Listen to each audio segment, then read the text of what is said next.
एक समय की बात है। हिमालय की जादुई बर्फ से ढकी वादियों में रोमियो नाम का एक जुनूनी अकेला फोटोग्राफर रहता था।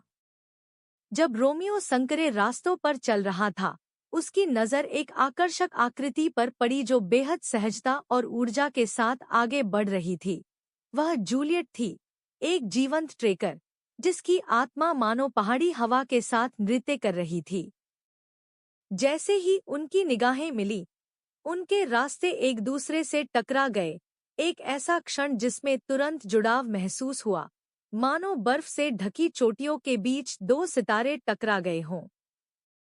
उनके बीच की जुड़ाव को महसूस किया जा सकता था, जैसे बिना कहे ही कोई मौन भाषा बुन रही हो। लेकिन जैसे ही जूलियट रास्ते पर उछलती कूदती चल रही थी, वह अचानक बर्फीली सतह पर फिसल गई। रोमियो ने तुरंत प्रतिक्रिया दी और उसे थाम लिया, अपनी मजबूत पकड़ से उसे संभाल लिया। जूलियट की आंखों में जो कृतज्ञता थी, वह हजारों अलावों की चमक की तरह झिलमिला उठी। जैसे ही शाम का अंधेरा छाने लगा, वे ऊंचे देवदार के पेड़ों की छांव में एक जलते अलाव के पास गर्माहट खोज बैठे। ठंडी हवा अब कुछ नरम सी लगने लगी थी। जब वे अपने रोमांचों की कहानियां साझा कर रहे थे, उनकी आंखों में बसे सपनों ने अलाव की लपटों में रंगीन चित्रों की तरह आकार लेना शुरू कर दिया। वे गर्म कॉफी की चुस्कियां ले रहे थे, जिसकी भाप उनकी हंसी के साथ घुल-मिल रही थी, और उनके बीच एक मीठा रिश्ता बुन रही थी जो किसी गर्म स्कार्फ की तरह उन्हें घेर रहा था।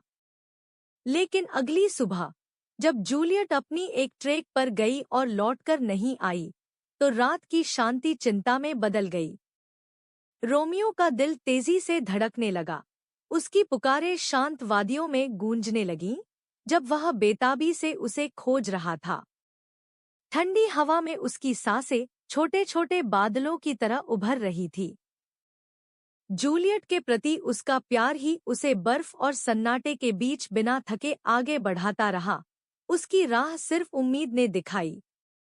और फिर, बर्फ से ढकी उस वादी में, वे एक बार फिर मिल गए। जैसे ही वे एक दूसरे को गले लगे, आसमान में इंद्रधनुष से बनने लगे। उनका आलिंगन पहाड़ों में गूंज उठा, और चारों ओर ऐसी खुशी भर गई जो किसी पंछी की तरह गाने लगी। जब बर्फ धीरे-धीरे गिर रही थी, रोमियो एक जादुई देवदार के पेड़ के नीचे घुटनों के बल बैठ गया। बर्फ से ढकी वह दुनिया उस पल को बड़े प्यार से था।